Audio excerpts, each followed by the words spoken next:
మహాభారత యుద్ధం పూర్తయిపోయింది. నేను ఉలూచి కుమారుడు శరీరత్యాగం చేయడం చెప్పే కదా, పాండవులు గెలిచారు.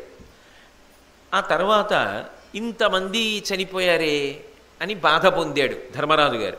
కృష్ణుడు చెప్పినా ఆయనకి ఉపశాంతి కలగలేదు.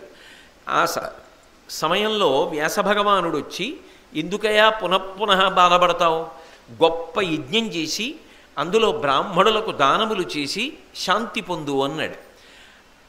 అలా చెయ్యాలి అంటే అశ్వమేధయాగం చెయ్యాలి.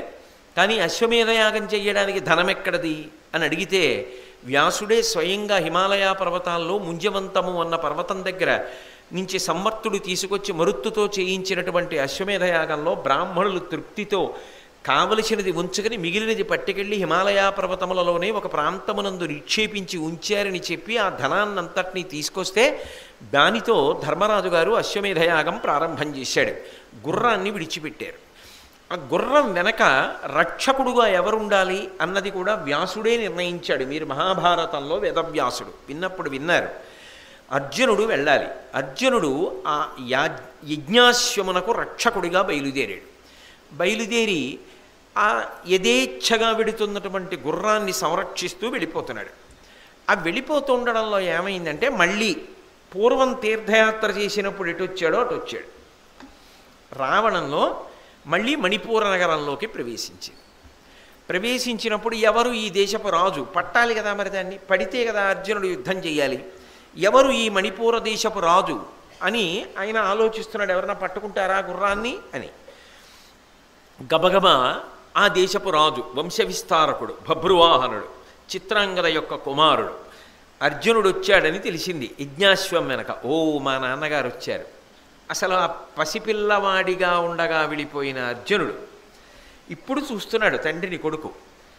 ఎంత ముచ్చటగా ఉంటుంది అసలు, నేను అర్జునుడి కొడుకుని. ఆ భావనే గొప్పది. అర్జునుడు వస్తున్నాడు యజ్ఞాశ్వంతో. కాబట్టి ఈ పిల్లవాడు మర్యాద అన్న కోణాన్ని ఒక్కదాన్నే ఆలోచించాడు. ఏదో వెంట పరివారాన్ని పెట్టుకున్నాడు. తన రాజ్య సరిహద్దుల్లోకి ప్రవేశించగానే తండ్రికి స్వాగతం చెప్పాడు. నిన్నుదురు భూమికి తగిలేటట్టుగా పరమ వినయంతో అర్జునుడికి నమస్కారం చేశాడు. వినయమెసగా ఆర్యజన సమేతంబుగా నరుగుదించి అతని చరణములకు ప్రీతి నెరగా ఆ కిరీటియన్ నరపతి నాదరింపకుండె మిదినీషా. వచ్చి ఎంతో వినయంతో తండ్రి పాదములకు నమస్కరించి తన చుట్టూ పెద్దలైన వారు నిలబడి ఉండగా అంజలి ఘటించి నిలబడ్డాడు, తండ్రి మాట్లాడతాడు అని. కానీ ఆ నరపతి ఆదరింపకుండే మిదినీషా. అర్జునుడు కన్నెత్తి కూడా చూడలేదు బభ్రువాహనుడుగా, అసహ్యించుకున్నాడు. చీత్కారంతో చూసినట్టు చూశాడు.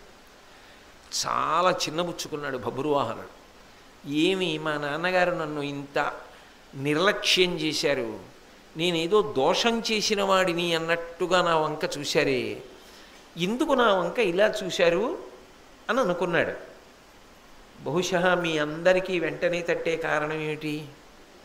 ఎందుకు అర్జునుడు అలా చూసుంటాడు కొడుకు వంక అని అనుకుంటారు మీరు?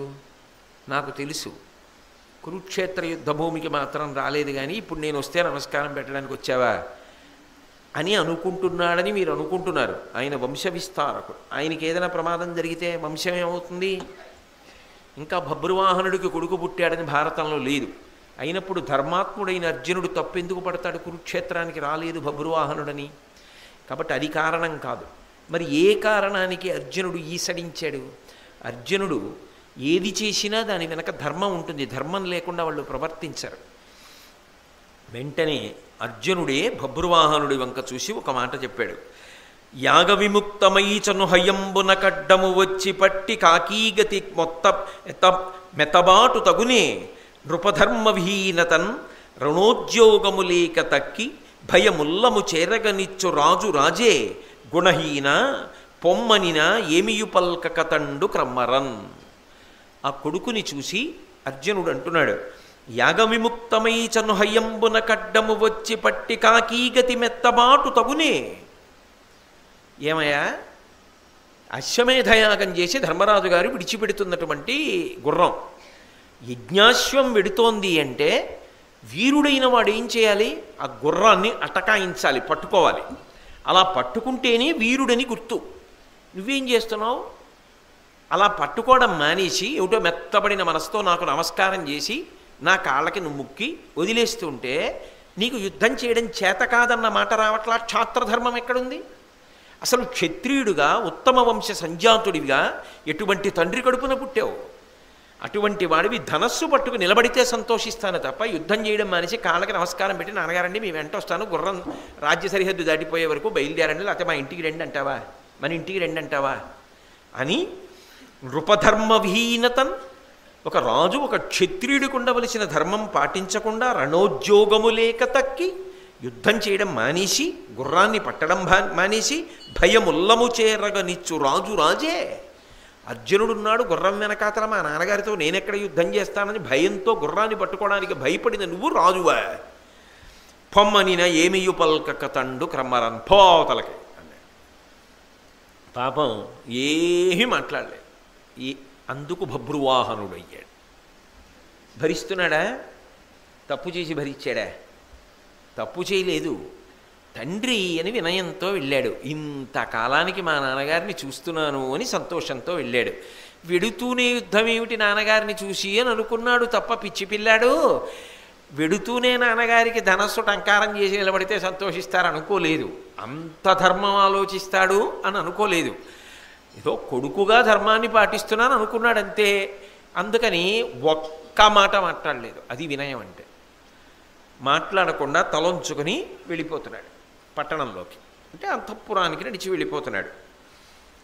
అరిగి పట్టణ వీధి నల్లన చనుచుండ అర్జనుండతనితో ఆడినట్టి తెరగెల్ల తనదగు దివ్య బోధంబున కని భుజగోత్తమ తనయ సదయ వృత్తి పాతాళంబు విలువడి అన్నరాధిపుని పాలికి చనుదించి ఏను మీ తల్లి నాగేంద్రసూతి ఉలివుపి నా పేరు హితంబు చెప్పెడు మనీష నరుగుదించితి వినుము మీ అయ్య పసుపు తలకొనుము రాజులకు అర్హదర్శమైనయని అర్హ ధర్మమైన అని ఒనర్పుము తన తోడ పెనగుటధిక సమ్మదము చేయు అక్కురుసత్తమునకు.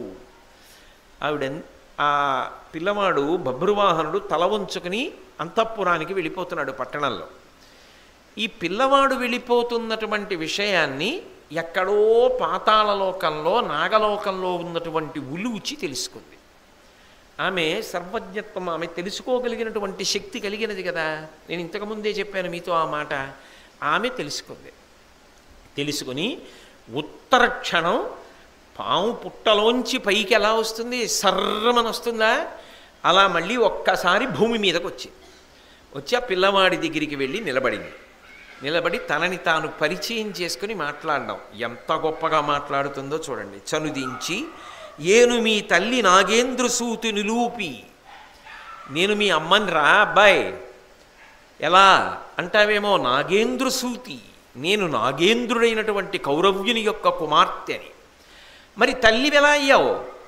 మీ నాన్నకి భార్యని, అర్జునుడి యొక్క భార్యని. మరి ఆ మాట ఎందుకు చెప్పదు అంటే, ధర్మాన్ని పాటించేటటువంటి వాళ్ళు భర్త పేరు చెప్పరు. అందుకే పుట్టింటి పేరు చెప్పింది. నేను మీ అమ్మని అంది. నేను మీ అమ్మని అంటే దాని అర్థం ఏమిటి? ఇంకా పచ్చి తెలుగులో చెప్పాలా? మీ నాన్నకి భార్యని అనేనా కాదా దాని అర్థం?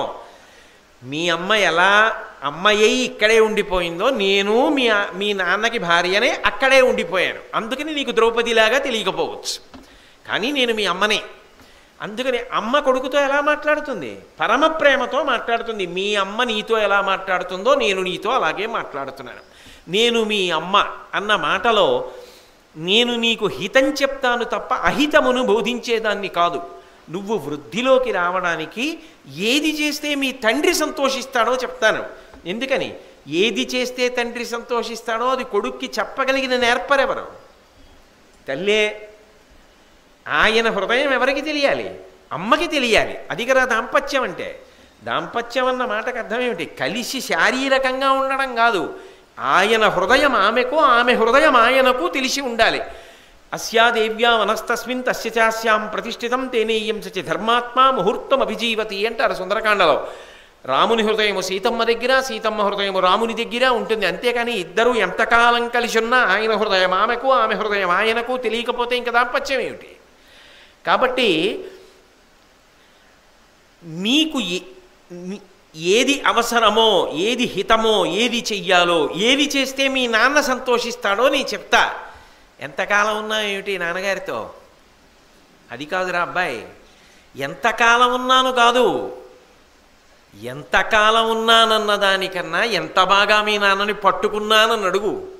ఇప్పుడు ఉలిపి ఎవరో చెప్పండి నాకు, శ్వేతనాగా కాదా? ఎంత గొప్ప తల్లి. మళ్ళీ మళ్ళీ ఆ మాట అనడం నాకు ఇష్టం లేదు. అర్జునుడితో ఆమె కాపురం ఒక్క రాత్రి, కానీ అర్జునుడికి ఏమి ఇష్టమో ఆమె చెప్పగలదు కొడుక్కి. అది కదు తల్లి అంటే, అది కదు భార్య అంటే. అలా ఉండడానికి దంపతుల మధ్య కాలము ఎంత అన్నదానితో సంబంధం లేదు. ఒక్కొక్కరు 90 ఏళ్ళు రానివ్వండి, నేను అనడం ఎందుకు, కానీ ఇద్దరూ ఎదురుగుండా ఇద్దరినీ కూర్చోబెడితే మనకి సిగ్గేస్తుంది వాళ్ళ ఇంటికి వెడితే. ఎందుకంటే ఆయన ఆవిడ మీద చెప్తుంది, ఆవిడ ఆయన మీద చెప్తాడు. ఏమి దిక్కుమాల దాంపత్యం ఎందుకది? అది కాదు, ఆయన ఆమెకు, ఆమె ఆయనకు అర్థమై ఆయన దేనికి సంతోషిస్తాడో ఆమె చెప్పగలగాలి, ఆమె దేనికి ప్రీతి చెందుతుందో ఆయన చెప్పకుండా చేయగలగాలి. ఆయన చెప్పకూడదు ఊళ్ళోకి వెళ్ళి, మా ఆవిడికి ఇది ఇష్టం అండి అని ఊళ్ళో ఎందుకు, తాను చెయ్యాలి.